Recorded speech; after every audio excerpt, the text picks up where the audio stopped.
Kape-kape, kape kami dito sa Ikulan. Ay, kape sa Davao, pamahaw sa Marbel.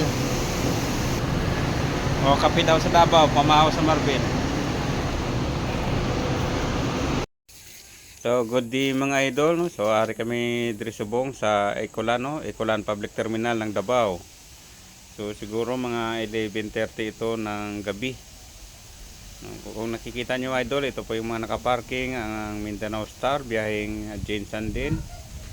Ayun, nakaparking na sila. So, mamingaw pa ang oras ngayon ng mga idol, no? Wala pa ganong pasayro. So ito naman ang aming unit idol, no? Ang 026, no? Executive po ito idol, no? Biyaheng Jinsan Marbel. So ito po yung aming ticket bot at itong mga pasayro waiting po. So yan po ang driver namin, no? At yan po ang dispatcher, yung naka white. Yan po ang bus niya, no? 026. So napakaganda talaga, poging pogi tingnan mga idol. Yun nga lang, wala pa ganong pasayro. So amo na diri ang sitwasyon mga idol sa Ikulan Terminal ng Davao. Yan, pero pag peak season halos hindi mo na makita dito idol yung terminal, di puro tao na. Yung sa piya kabila la idol, yung naka-hazard Metro Shuttle, biyahe po yung Mati o Maitom, saka yung isa ganon din, no? So ang diri nga ruta idol, biyahe ni tanan diri Jinsan, Digos, so ganyan ang biyahe o Cotabato. Ang sa kabila naman biyaheng Mati yan idol, no? So yung Tagum, yung lang hindi ko kabisado dira nga side mga idol, no, kung ang ilang biyahe. Pero ang pagkakalam ko dira po ang biyahe nila Mati, Tagum, no?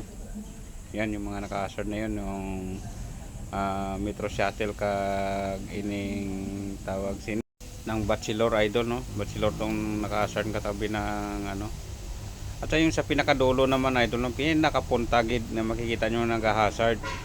So ano na siya idol, rural, no, biyaheng Cagayan. No, dranis lang ang mga side ng ilang area, no, biyaheng Cagayan.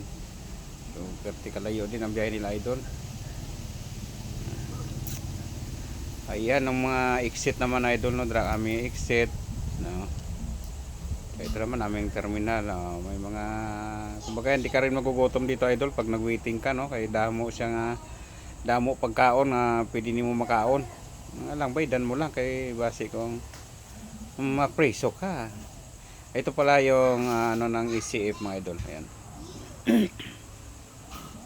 Ay siya nga pala idol, no, yung itong ginapicturean ko idol, ito po yung schedule namin, no. So pwede ka rin idol mag online booking, no, biyaheng Marbel o Jinsan Marbel. Then meron din po kaming biyaheng airport, no. So online booking din sa idol, pwede kayo mag-book para ma-reserve kayo ng upuan, lalo pa ngayon na peak season, no. So dapat may reservation ka talaga. So pwede nyo sa scan idol, ayan.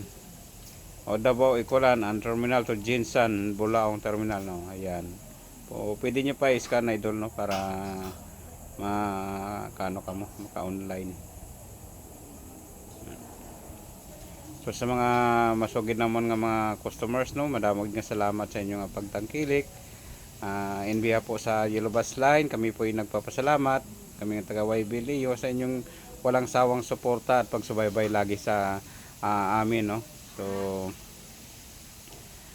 bagkos andyan pa rin kayo, no, hindi nyo kami iniiwanan sa ere, mga minamahal naming pasayro. So madamog nga salamat sa inyo, no, sa inyong walang sawang pagtangkilik at pagsakay lagi sa Yellow Bus Line. Sana patuloy nyong tangkilikin ang aming company, no, ang Yellow Bus. Ito naman po yung ano namin sa loob ng bus mga idol, no. So komportable kayo dahil mayroong CR, mayroong TV. Ayan ang TV, no. So may palabas siya. At saka kada upuan idol may ara siyang monitor, no. So pwede ka maglaro ng mga games na gusto mo. Ayan, no. Yan. So gintry ko na idol kung gagana. So Angry Bird po idol nang gintistingan ko, yan. Di ba? So nagana siya mga idol. So pwede ka maglibang idol, no, para pampalipas ng antok at hindi ka maboring sa biyahe. Pwede ka maglaro ng Angry Bird.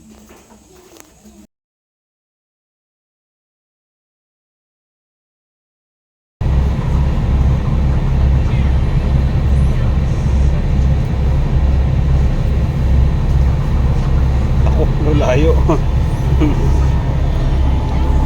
Sa mga minamahal naming mga pasayro, maraming salamat sa inyong walang sawang pagtangkilik sa amin. Mabuhay po kayo mga idol. Thank you for watching. God bless po mga idol.